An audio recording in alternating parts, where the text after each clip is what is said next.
Hello, welcome to PS classes. My name is Prabha Sharma और आज हम लोग न्यू चैप्टर पढ़ेंगे प्रॉफिट लॉस एंड डिस्काउंट के बारे में। आज से पहले आप लोगों के 5 चैप्टर कंप्लीट हो चुके हैं, तो हम लोग वीडियो स्टार्ट करते हैं। और सबसे पहले हम पढ़ेंगे कॉस्ट प्राइस, यानी कि क्रय मूल्य होता क्या है। जिस मूल्य पर कोई वस्तु खरीदी जाती है वह क्रय मूल्य कहलाती है। ये आप लोगों को ऑलरेडी पता ही होगा कि जब हम कोई वस्तु किसी शॉप से खरीदते हैं तो हम क्या देते हैं, क्रय में, यानी कि कॉस्ट प्राइस में खरीदते हैं। तो इसी को, यानी कि खरीदी हुई वस्तु का जो हम लोग मूल्य देते हैं, जो पैसे देते हैं, उसको हम क्रय मूल्य बोलते हैं।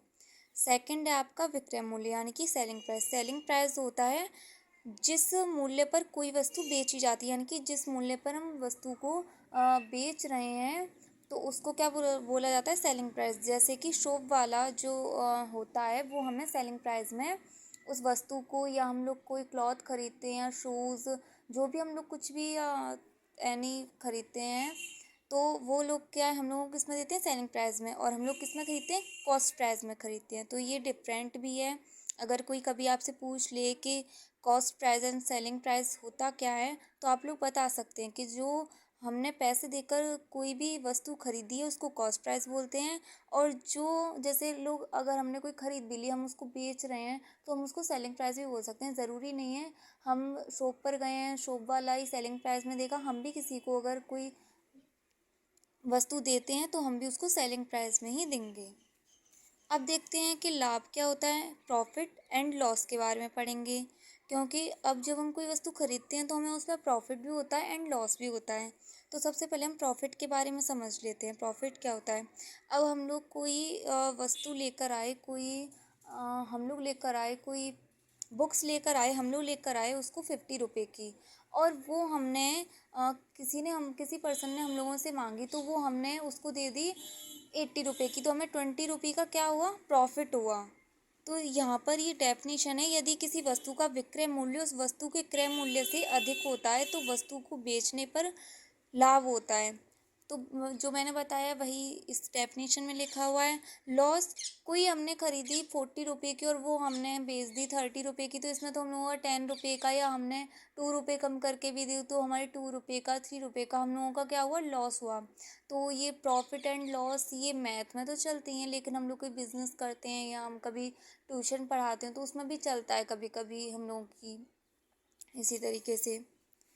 अब हम पढ़ेंगे डिस्काउंट के बारे में। हम जब किसी शॉप पर जाते हैं, हमने उससे कुछ खरीदते हैं, तो शॉप वाला क्या है, कभी कभी हमें डिस्काउंट भी दे देता है। कभी कभी मार्केट में सेल चल रही होती है तो उसमें भी डिस्काउंट मिलता है कि 50% का डिस्काउंट, 25% का डिस्काउंट। हम लोग ट्यूशन में भी जाते हैं, वहाँ पर भी हमें लड़कियों को जो होता है डिस्काउंट मिलता है। किसी को 50 रुपये का डिस्काउंट मिलता है, किसी को 25 का मिलता है, किसी को 100 का मिलता है। तो ये डिफरेंट होता है। नेक्स्ट है हम लोगों का क्रमिक बट्टा, यानी कि सक्सेसिव डिस्काउंट। सक्सेसिव डिस्काउंट वो होता है जिसमें हम लोगों को छूट मिलती है। जैसे किसी वस्तु पर हम लोगों को R1% छूट मिल गई, और जैसे कुछ थोड़ा बहुत बचा उस पर थोड़ा और एक्स्ट्रा छूट मिल गया, थोड़ा और बचा उस पर और एक्स्ट्रा छूट मिल गया, तो उसको क्रमिक बट्टा बोलते हैं। यानी कि बार बार छूट मिलना क्रमिक बट्टा कहलाता है।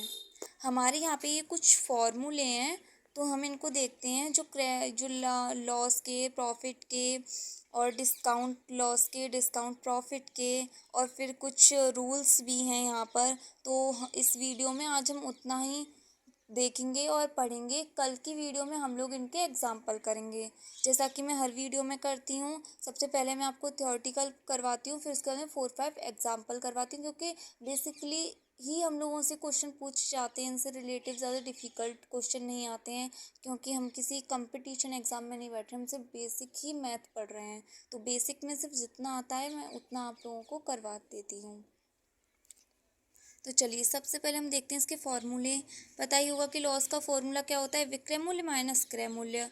और अगर हम लोगों को हानि निकालनी हो तो उसका फॉर्मूला क्या होता है, क्रय मूल्य माइनस विक्रय मूल्य।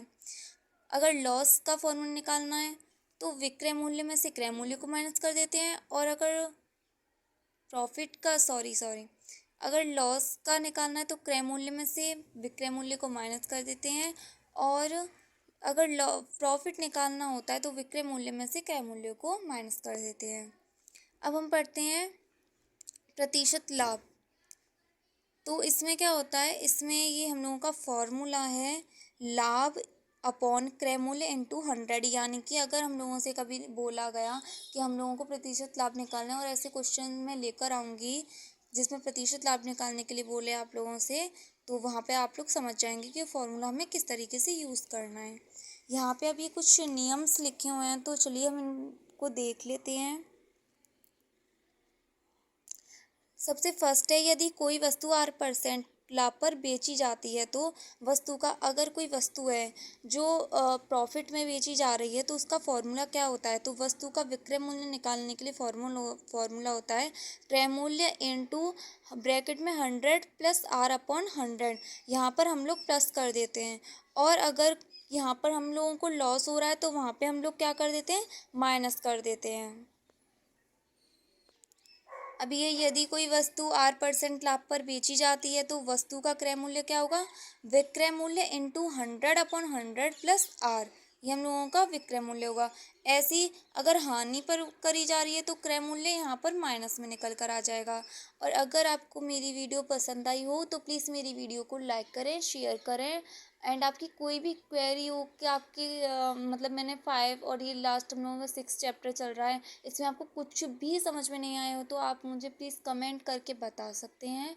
और प्लीज़ मेरे चैनल को सब्सक्राइब करिए। और आपको कोई भी सब्जेक्ट पढ़नी हो, साइंस मतलब मैथ्स के अलावा साइंस, ग्रामर, आपको कोई भी सब्जेक्ट पढ़नी हो तो आप मुझे कमेंट करके बता सकते हैं। मैं आपके लिए नेक्स्ट वीडियो वही लेकर आऊँगी।